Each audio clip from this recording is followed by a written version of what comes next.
Number 25. The diagram above shows the molecule of the bromine gas and iodine gas to the same scale.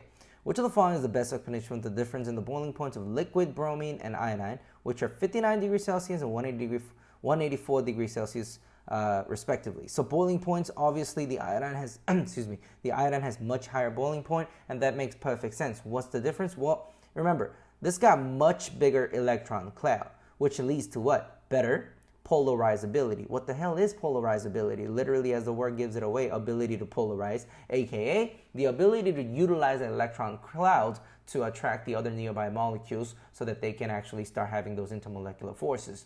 So because it's got that bigger electron cloud, well, it's attracting the other molecules better, aka it's more likely to form stronger interactions among all those molecules, aka harder to separate, aka harder to break off the intermolecular forces, aka boil it, of the process of boiling. That's why it's got much higher boiling point, right? So something that has to say something about the whole bigger electron cloud and polarizability should be the answer. Now, choice A, network covalent. No, only carbon family can form that.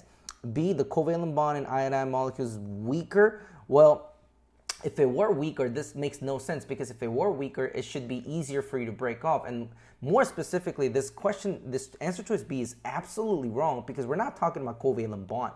The bond you're talking about, like between the iodine like this, right? Or between bromines like this. That's not what we're breaking off, right? That's not what it is. We're talking about like I2 and then another I2 and another I2. We're talking about the interactions between these molecules, not the very covalent bond within the intra level. We're talking inter, among the molecules, not intra, within the molecules. That's why B is absolutely false. C says iodine molecules have electron clouds that are more polarizable. There it is. That's literally what I said, right? Polarizability. And then, well, D says bromine has a greater electronegativity than iodine, which is true. That part is true. Thus, there are stronger dipole-dipole forces. Absolutely false. Once again, the fact that they're talking about better electronegativity, they're only talking within the intra level, right? But in terms of the dipoles, well, actually, like even dipoles, it's absolutely false too, because if you're talking about dipole between bromine and bromine versus iodine and iodine, there are no dipoles, right? If you think about the dipole, like it's right in the middle, right?